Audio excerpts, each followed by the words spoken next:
बिहार में नौकरियों की बहार है। नियुक्ति पत्र बांटने का सिलसिला लगातार है। आने वाले दिनों में बहालियों की भरमार है।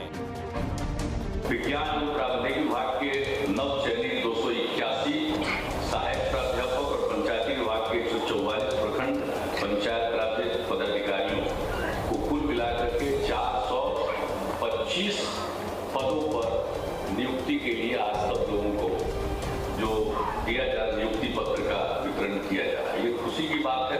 लगभग 50 से 60% जो युवा है वो बिहार में, आप समझते हैं कि इनके लिए सबसे बड़ा अगर कोई समस्या अगर था तो बेरोजगारी था।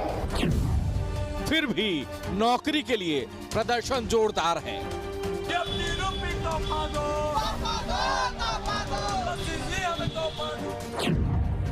शिक्षकों की नियुक्ति के लिए 3 साल से इंतजार है। नौकरियां बांटने में घपलेबाजी के आरोपों का वार है। ये सारी नियुक्ति 11,329 लोगों की नियुक्ति जून महीने में हो गई। जुलाई महीने में सबको ज्वाइनिंग भी हो गया। विपक्ष के आरोप पर तेजस्वी का भी जोरदार पलटवार है। जो हम लोग नियुक्ति पत्र बांट रहे हैं, अब केंद्र सरकार को भी जो है बिहार सरकार का अनुकरण करने का काम करना पड़ रहा है, तो ये तो बिहार के लिए गौरव की बात है। नौकरियों की बहार है, फिर क्यों प्रदर्शन बार बार है।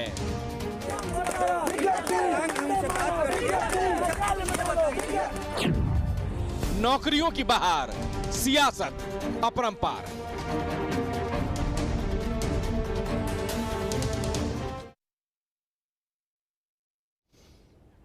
तो सवाल आज का में सवाल यही है कि नौकरियों की बहार अगर है तो फिर प्रदर्शन को मजबूर बेरोजगार क्यों हैं? क्यों लगातार प्रदर्शन कर रहे हैं और इनके प्रदर्शन को कोई तरजीह क्यों नहीं दे रहा? शिक्षकों की नियुक्ति के लिए 3 साल से लंबा वक्त इंतजार किया जा रहा है, फिर भी इन्हें नौकरी क्यों नहीं मिल रही? नौकरियां देने पर अब तक क्यों सुस्त पड़ी थी सरकार? सिस्टम इतना सुस्त क्यों पड़ा था? पुरानी बहालियों पर क्यों चुप है सरकार? और नौकरियां देने पर सियासत क्यों हो रही है? नौकरियां देने के लिए क्रेडिट लेने की आखिर होड़ क्यों मची है? बीजेपी कह रही है पुरानी नियुक्तियां जो हमारे समय में की गई वही नियुक्तियां इस वक्त की जा रही है। तेजस्वी यादव कह रहे हैं कि अगर आपने नियुक्तियां की होती तो हम नियुक्ति पत्र बांटते क्यों? इन सब के बीच नौजवान जो बेरोजगार हैं उन्हें बस एक अदद नौकरी चाहिए, चाहे वो बीजेपी, जेडीयू, आरजेडी किसी भी की सरकार रही हो। सिस्टम अगर तेजी से चलता रहे तो शायद नियुक्ति पत्र बांटने का सिलसिला पहले भी चल सकता था और आज अगर चल रहा है तो इसे और तेज किया जा सकता है। हमारे साथ 2 मेहमान जुड़े हुए हैं और भी मेहमान जुड़ेंगे। फिलहाल अमिताभ भूषण हमारे साथ जुड़े हुए हैं, वरिष्ठ पत्रकार, और नितेश पांडे टीटी अभ्यर्थी हैं जो लगातार पटना के गर्दनी बाग में प्रदर्शन कर रहे हैं। शायद इन पर नजर नहीं गई है और कुछ दिनों पहले सर मुड़वा कर प्रदर्शन किया था, अर्धनग्न होकर प्रदर्शन किया, और पहली बार नहीं है, पिछले 3 सालों से ये लोग प्रदर्शन कर रहे हैं। जेडीयू, बीजेपी और आरजेडी के प्रवक्ता भी हमारे साथ जुड़ेंगे और उनसे भी सवाल होगा। लेकिन सवाल नितेश पांडे, नियुक्ति पत्र बांटे जा रहे हैं, आज तेजस्वी यादव का जन्मदिन भी है, आप लोगों ने भी जन्मदिन मनाया है केक काटकर। आप लोगों को नियुक्तियां क्यों नहीं मिल पा रही? सरकार कह रही है नौकरियों की बहार है।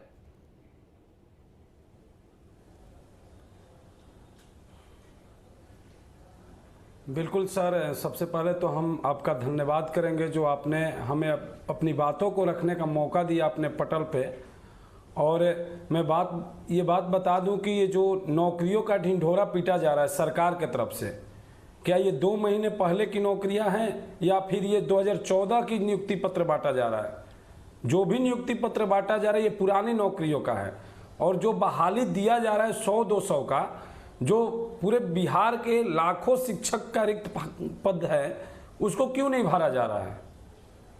आपको अगर बहाली ही करनी है, अगर शिक्षकों की नियुक्ति करना है, विद्यालयों को सुधारना है, शिक्षा व्यवस्था को सुधारना है, रोजगार देना है, तो आपके मुख द्वारा ही कहा गया यह वाणी है कि 1/4 भाग शिक्षा विभाग में खाली है रिक्तियां, तो फिर आप उसमें से कुछ भाग को भरिए। पुराने बहालियों को आप गिनवाइए मत कि पुराने बहालियों में हम नियुक्ति पत्र बांट दे रहे हैं। आप लोगों को भी तो आश्वासन दिया गया है गलत ना, नीति है आपका, जिससे आप पर बुरा प्रभाव पड़ रहा है, सकारात्मक नहीं नकारात्मक। बिल्कुल, कितने बार आश्वासन दिया गया है, यह आश्वासन का आप देख रहे हैं, यह आश्वासन ही लेकर हम बैठे हुए हैं। हम लोग को मतलब लिखित आश्वासन मिला है। जब मई में हम लोग आंदोलन कर रहे थे तो 26 मई के दिन 22 दिवसीय आंदोलन चला था मई में, तो 26 मई के दिन शिक्षा विभाग द्वारा जो प्राथमिक निदेशक हैं उनके द्वारा एक पत्र निर्गत किया गया था, जिसमें कहा गया था, उसमें शेड्यूल जारी किया था। वो शेड्यूल में था कि जो भी रिक्ति गणना हो या आरक्षण को बांटना हो रिक्तों को, उसको हम बांट करके और जुलाई के अंतिम में हम आपका नोटिफिकेशन और शेड्यूल देंगे। और एकदम लिखित उनका है, 26 मई का लेटर है हम लोग के पास। और उसके बाद भी जुलाई बीत गया, अगस्त बीत गया, सितंबर बीत गया, अक्टूबर बीत गया, अब नवंबर चलने लगा। तो आखिर किस आश्वासन पर हम टिके? हम तो मुंह वाले आश्वासन पर ना विश्वास करके कागजी आश्वासन लेकर बैठे हुए हैं, फिर भी हमें कोई प्रभाव नहीं है। सरकार बहरी हो चुकी है सर। नहीं तो सरकार में बीजेपी इससे पहले थी, अब आरजेडी है। नौकरियों की उम्मीद तो जगी है, आपको उम्मीद तो जगी होगी ना कि मिलेगी। बिल्कुल बिल्कुल बिल्कुल। जब सरकार बनी थी तो हमें भी उम्मीद हुई थी कि शायद हो सके तो हमारी बहाली खुल जाए, लेकिन फिर तो वही मिला जो बीजेपी कर रही थी, वही काम आरजेडी कर रही है। ये आरजेडी का ट्वीट है जब उनका। ठीक है, अमिताभ भूषण जी, नियुक्ति पत्र बांटे जा रहे हैं, बीजेपी कह रही है कि साहब ये तो पुरानी नियुक्ति है। जब सरकार में नहीं थी, मैं आता हूं नीतीश मैं आता हूं आपके पास। बिल्कुल हमारा, लेकिन इन बहालियों के जरिए क्या कम से कम एक उम्मीद तो जग रही है कि सिस्टम में नौकरियों की बात हो रही है, सियासत में नौकरियों की बात हो रही है, जो अब तक बात होती भी नहीं थी। सियासत में नौकरी की बात हो रही है, लेकिन ये बात भी कुछ इस कदर है कि देखिए, शिक्षा लेकर भिक्षा मांग, युवजन खाए ठोकर आज, रोजगार का आश्वासन देकर पाखंडी करते हैं राज। और ये केवल बिहार के संदर्भ में नहीं है, देश के संदर्भ में भी है। सियासत की यही हकीकत है कि यहाँ पाखंडी और मारतंड लोग, जो पाखंड के मारतंड हैं, वो हर बार यही करते हैं। आप बिहार में आंकड़ों में देखिए सुमित भाई, इस समय 35 लाख से ज्यादा बेरोजगार बिहार के भीतर हैं जो नौकरी मांग रहे हैं। 19 लाख से ज्यादा लोगों ने ग्रुप डी के लिए आरआरबी में अप्लाई किया है। देश में दूसरे स्थान पर सरकारी नौकरी में ग्रुप डी के लिए अप्लाई करने वाले बिहार के युवा हैं। और वहां आप तमाशा बना रहे हैं कि 11,000 लोगों को हमने नियुक्ति पत्र दे दिया है, वो भी 2014 का। 2014 में एसएससी का रिजल्ट आया था, कोर्ट में मामला पहुंच गया, बिहार सरकार पैरवी नहीं कर रही थी। इससे ज्यादा निकृष्टता क्या होगी? और 2014 के एक नहीं 10 मामले होंगे जिसमें अभी तक नियुक्ति पत्र नहीं बटे हैं। आप सरकार में आने से पहले तेजस्वी ने कहा था कि 10 लाख रोजगार हम देंगे। जब वो सरकार में आते हैं, पहली कैबिनेट की बात थी, तो उनके चाचा जी जो है वो गांधी मैदान से 15 अगस्त पर कहते हैं इसको डबल कर देंगे। ठीक है, जुमलेबाजी चल रही है क्या? बिहार गुजरात हो गया है क्या कि पकौड़ी तलना भी रोजगार होगा? अभी बिहार सरकार लोन मेला लगा रही है। उस दिन के बाद आप देखेंगे तो नीतीश कुमार भी यही करने वाले हैं। और इसीलिए मैं कहता हूं कि बिहार में बेरोजगारी की जो दशा है उसको देखते हुए मैं ये कहता हूं कि बिहार में रोजगार को लेकर छात्रों के भविष्य में अंधकार है, क्योंकि बीते 17 साल में कारण केवल नीतीश कुमार है।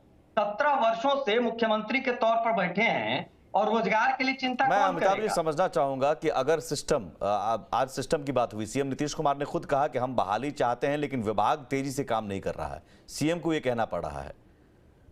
ये अगर बयान है तो मैं बयान भी सुनवाऊंगा, अगर ये बयान है तो।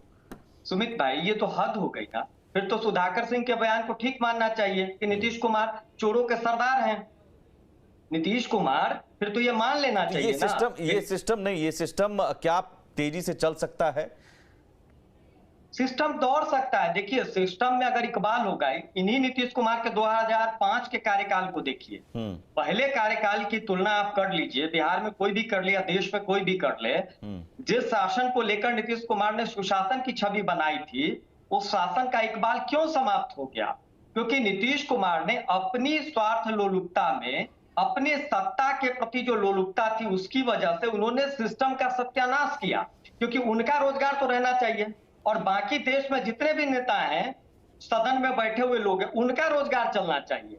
और जनता मूर्ख रहे, जनता गरीब रहे, जनता को रोजगार ना हो, ताकि आप फिर लाभुक की कैटेगरी मतदाताओं की बनाए या फ्री का राशन बांटिए और कहिए कि नमक खाए हो तो वोट किसको दोगे? वोट तो हम ही को दोगे। तो ये जो षड्यंत्र है देश के भीतर, ये षड्यंत्र का एक मॉडल है जिसमें केवल आश्वासन, भाषण दे करके, मूर्ख बना करके देश की जनता को गरीब बना करके रखना है, ताकि राशन बांट करके, न्यूनतम चीजें दे करके लोगों को वोटर बनाया जा सके, उनको गुलाम बना के रखा जा सके। इस मॉडल को लंबे समय से, चूंकि नीतीश कुमार दोनों ही सरकार में रहे हैं, तो उनको इस मॉडल का बहुत लाभ मिला है, वो भी इसी दिशा में बढ़ गया। आप बताइए, ऋण बांटकर, कर्ज देकर आप कहेंगे कि मैं स्वरोजगार के लिए प्रेरित कर रहा हूं।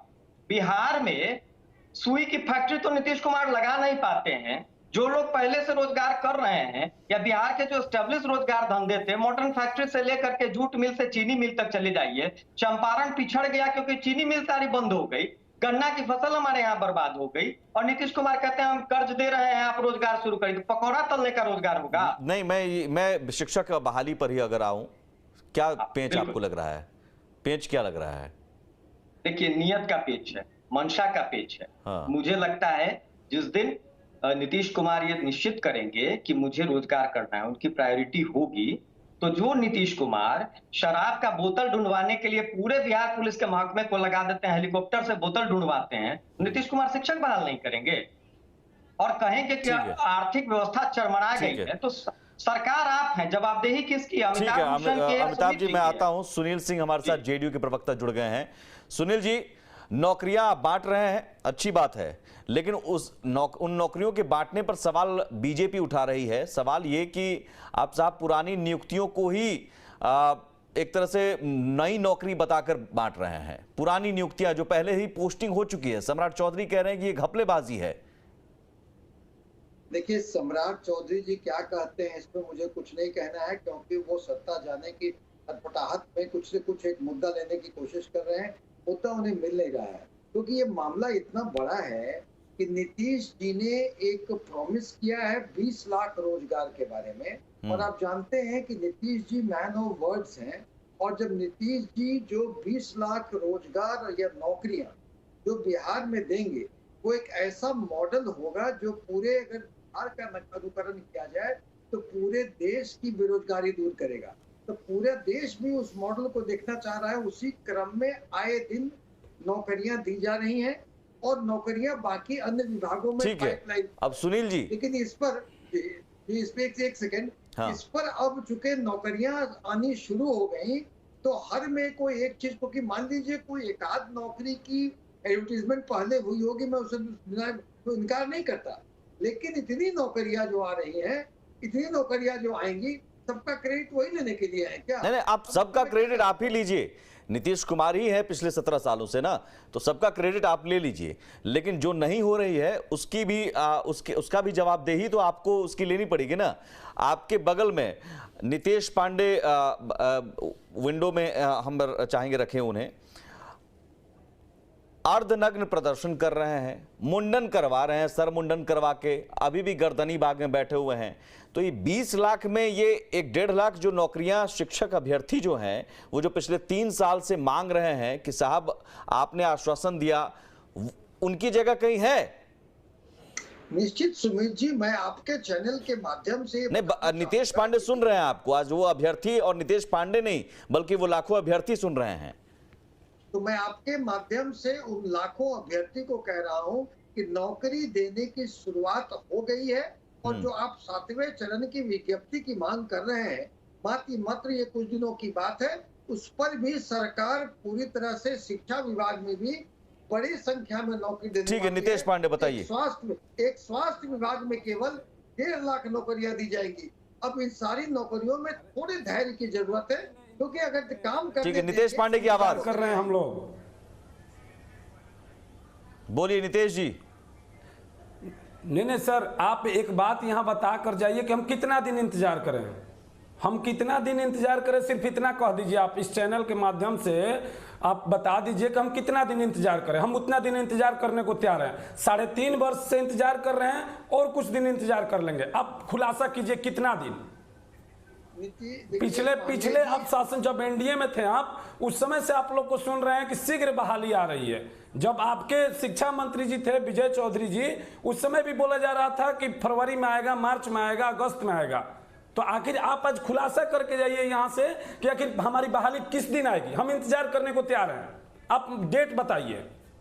अच्छा ये बताइए, अब मैं पार्टी का प्रवक्ता हूं, कोई शिक्षा विभाग का अधिकारी नहीं हूं, लेकिन एक बात मैं स्पष्ट कहता हूं कि देखिए नीतीश जी एक मैन ऑफ वर्ड्स हैं, और आप बस समझिए शिक्षा विभाग में बड़ी संख्या में बहाली होने वाली है। अगर आप एकदम टाइम फ्रेम में अगर हमको बाइंड करिएगा तो वो तो संभव हमसे नहीं है, क्योंकि मैं सर ये सुनते सुनते कान पक गए हैं हमारे कि शिक्षा विभाग में बहुत बहाली है और बहुत बहाली होने वाली है। सर एक बात मैं बता दूं कि शिक्षा विभाग में जाने पर हम लोग को कहा जाता है, और आज से ही नहीं बोला जा रहा है, नियमावली तैयार है, ऑनलाइन पोर्टल तैयार है, सब कुछ रेडी है, सिर्फ सरकार द्वारा रोक कर रखा गया है। तो आखिर ये चुनाव के लिए आप लोग रोक कर रखे हैं, ये चीज आप बताएं सर हमें। नहीं चुनाव के लिए देखिए, अगर चुनाव के लिए भी रोक कर रखे हैं तो वो भी कहें, हम घर में आराम करें। आप बोल दीजिए कि चुनाव में देंगे। देखिए जब 20 लाख नौकरियां दी जाएंगी, अरे सर 20 लाख हमें नहीं चाहिए सर, 1 लाख ही बहाली दीजिए ना। एक केवल सवाल आपका नहीं ना है, सवाल पूरे बिहार के। अरे सर 3.5 साल से हम इंतजार कर रहे हैं, आपकी ही सरकार थी। आपका केवल सवाल नहीं है, पूरे बिहार के बेरोजगार नौजवानों को रोजगार देनी है, नौकरियां देनी है। उसी क्रम में बहुत महत्वपूर्ण है कि आप भी हैं, और आपका भी 7वें चरण की विज्ञप्ति बाकी तो अन्य जो प्रक्रिया दिन है, उनको भी शिक्षा विभाग में भी बड़े पैमाने पर शिक्षकों की नियुक्ति होने जा रही है। थोड़ा धैर्य रखें, प्रक्रियाधीन है। सर 3 साल से धैर्य रख रहे हैं, 3 साल से। देखिए आप, मैं सर वही तो पूछ रहे हैं, डेट हम जानना चाहते हैं कि कौवा महीना तक धैर्य रखें। सर मैंने कहा ना कि मैं शिक्षा विभाग का अधिकारी नहीं हूं, लेकिन शीघ्र ही होगा, ये मैं कह सकता हूं। चलिए शीघ्र होगा। जैन जिज्ञासु आरजेडी के नेता जुड़ गए हैं हमारे साथ। अरे सर आपकी तो सरकार, मैं आता हूं नितेश मुख्यमंत्री नीतीश कुमार जी हैं। नितेश,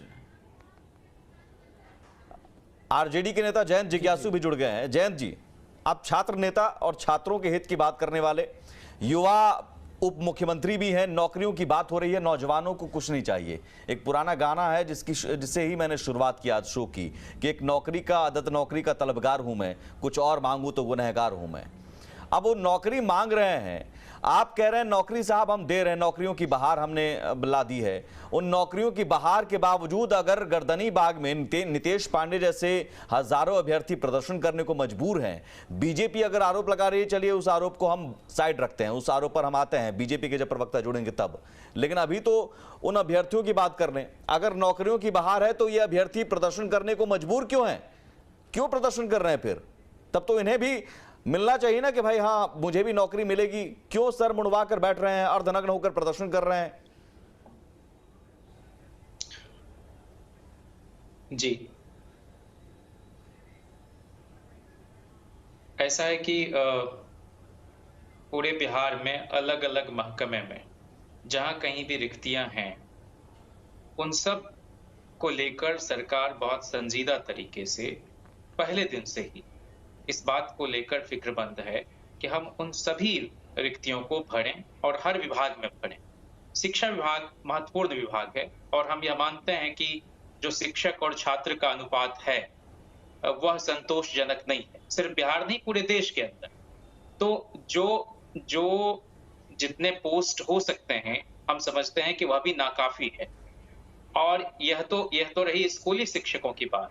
विश्वविद्यालयों में भी, कॉलेजेस में भी कई पोस्ट सरेंडर कर दिए गए। पहले आ जाइए जैन जी। तो पुरानी बहाली है ना, जो 3 साल से इंतजार कर रहे हैं अभ्यर्थी। दुरुस्त नितेश पांडे हैं आपके साथ जुड़े हुए, उनकी वो अपनी बात कह भी रहे हैं। नहीं, इन तमाम अभ्यर्थियों के प्रदर्शन को लेकर हम संवेदनशीलता के साथ सोचते हैं कि ये कोई गैर वाजिब मांग तो है नहीं, इनकी बहुत ही जरूरी और बहुत ही ठोस मांग है और इसके लिए प्रदर्शन करना पड़ रहा है। हम समझते हैं कि समय पर बहाली में विलंब हो रहा है और उसको निश्चित रूप से जो भी नियमावली है उसमें कहीं कोई व्यतिक्रम ना हो, कोई अनियमितता, कोई विसंगति नहीं हो, इस सब को ठोक बजा के देख सुन के जल्दी ही कितना ठोक बजाइएगा? नहीं, मैं कह रहा हूँ कि ये 3 साल से ठोक बजा रहे हैं। हम लोगों का वायदा रहा है, हम लोगों का वायदा रहा है कि अभ्यर्थियों की मांगों को पूरी संजीदगी से हम सुने। आप भी छात्र से अब राजनीति में हैं और जाहिर है नेतागिरी में उतर रहे हैं और नेताओं की भाषा में तो थोड़ा आपको एक संयमित होकर बोलना पड़ा है। खुलकर आप भी नहीं बोल पा रहे हैं, आपकी मजबूरी है, मैं समझ रहा हूं। खुलकर बोलने वाले आप माने जाते हैं, आपके भाषण मैंने सुने हैं, लेकिन यहां पर थोड़ी मजबूरी हो सकती है और आपकी मुस्कुराहट बता रही है। सवाल यह है कि 3 साल विधायकों के वेतन बढ़ने की बात आती है, तुरंत बैठक का प्रस्ताव आता है, वेतन बढ़ जाता है। विधायकों के आवास की बात आती है, आवास रेडी। माननीयों की सुख सुविधाओं की बात आती है, तुरंत सब कुछ सिस्टम दौड़ने लगता है वहां पर। और इन नौजवानों को आप 3 साल से ज्यादा वक्त बीत गया, आश्वासन सिर्फ दे रहे हैं शीघ्र शीघ्र शीघ्र। वो शीघ्र कब आएगा पता नहीं। 3 साल से ज्यादा वक्त बीत गया। 2014 में एसएससी की परीक्षा हुई थी, हाल में रिजल्ट निकला और अभी तक बहाली नहीं हुई। 8 सालों में सिस्टम इस गति से चलता है जयंत जी, 8 सालों में। और इस सिस्टम से कैसे नौजवान उम्मीद कर लें कि हां नौकरियां मिल जाएंगी, एकदम लाखों 1.5 लाख एक साथ मिल जाएगी? देखिए, हम वैसे लोगों में से नहीं हैं जो सारा दोष सिस्टम के नाम पर मरते। हम समझते हैं कि सिस्टम को चलाने वाला भी कोई है। हाँ। और उसकी अपनी एक जवाबदेही होती। तो कोरोना के समय में कहा गया कि सिस्टम में खामी है। नहीं, सिस्टम को कोई चला रहा है और उसका उत्तरदायित्व तो भी तय होना चाहिए। तो चलाने वाले में खामी है? हम समझ, आप मान रहे हैं? नहीं, हम कह रहे हैं, हम सिस्टम को दोष नहीं दे रहे। हाँ, तो सिस्टम चलाने वाला में खामी है। कौन है चलाने वाला? सिस्टम चलाने वाला कौन है? मैं कह रहा हूं कि अभी 2 से 2.25 महीने 2.5 महीने सरकार में आए हुए। अरे तो इससे पहले कौन चला रहे थे? नीतीश जी चला रहे थे, मुख्यमंत्री तो नीतीश कुमार थे ना। अतीत की बातें हम नहीं कर रहे। हम कह रहे हैं कि वर्तमान में आप कह रहे हैं कि इससे पहले बीजेपी सिस्टम चला रही थी क्या, इसलिए सिस्टम स्लो था? नहीं, ये दुरुस्त बात है कि 9,476 जो नवनियुक्त लोग थे स्वास्थ्य कर्मी, उनको एक साथ हम लोगों ने नियुक्ति पत्र बांटा। आज भी जो तेजस्वी जी का जन्मदिन है, उस रोज भी 2 महकमे के लोगों को ये दिया गया। एक जमाने में कर्पूरी जी ने एक साथ इंजीनियर्स को बुलाकर, उस पर तो बीजेपी के नेता सम्राट चौधरी कह रहे हैं कि ये तो घपला है, नियुक्ति पत्र बांटने का घपला है, नौकरियों का घपला है। संजीव चौरसिया जुड़ गए हैं, बीजेपी विधायक। 10 रुपया 5 रुपया के चक्कर में पड़े हैं 2000। मैं आ रहा हूं नितेश पांडे, 1 सेकंड में आ रहा हूं। संजीव जी, 10 रुपया 5 रुपया के नोट के चक्कर में पड़े हैं सर, 2000 नोट छोड़ के। वो दर्द है। नितेश पांडे, मैं अब आ रहा हूं। संजीव चौरसिया जुड़ गए हैं। संजीव जी, ये घपला का आरोप क्यों लगा रहे हैं? नियुक्ति पत्र बांटा जा रहा है तो स्वागत कीजिए ना, नौकरियां दी तो जा रही हैं कम से कम। आज नियुक्तियां जब होनी थी उस समय तो रोक लगा के मुख्यमंत्री के नाते था, माननीय मंगल पांडे जी स्वास्थ्य मंत्री थे, उसी समय सब रिक्तियां सब हुई थी, रिक्तियां हुई थी या नियुक्ति की प्रक्रिया थी। आज उसी को अपने थपथपाने के काम कर रहे हैं, इसको और क्या कहिएगा। होना तो सृजन को एक दिन में नौकरियों को नहीं होता है, उसकी प्रक्रिया होती है, फाइल रहती है, सब उस समय करके, जब हम लोग सरकार में सम्मिलित थे उस समय का सब करके रखा हुआ है। और अब बांटने का काम कर रहे हैं और अपना थपथपाने का काम कर रहे हैं। आज सबसे बड़ा प्रश्न है कि 10 लाख नौकरियां फर्स्ट कैबिनेट के मीटिंग पे वादा करने वाले माननीय उप मुख्यमंत्री का जवाब देना चाहिए कि ऐसे कितने कैबिनेट की मीटिंग हो गई पर कहां अभी तक नौकरियों का सृजन हुआ, चाहे नौकरियों का प्रतिफल हुआ। जवाब ले लेंगे क्योंकि ब्रेक पर जाना होगा। संजीव जी, आपको पूरा समय ब्रेक के बाद हम देंगे, ब्रेक लेना जरूरी है। लेकिन ब्रेक के उस पार नौकरियां अगर रखी गई थी पहले की, तो फिर नियुक्ति पत्र देने में देरी क्यों हो रही थी? और नियुक्ति पत्र अगर दिया जा रहा है पुरानी नौकरियों का, तो पुरानी बहालियों का क्या हुआ? पुरानी बहालियां जो 3-3 साल से अटकी पड़ी हैं, उस पर सरकार का ध्यान क्यों नहीं? सिस्टम तेज गति से दौड़ता है, अगर ये अभी दौड़ रहा है तो फिर प्रदर्शन को मजबूर क्यों है बेरोजगार? और अगर स्लो है तो स्लो सिस्टम है क्यों नौकरी के मामले में? ब्रेक के उस पार।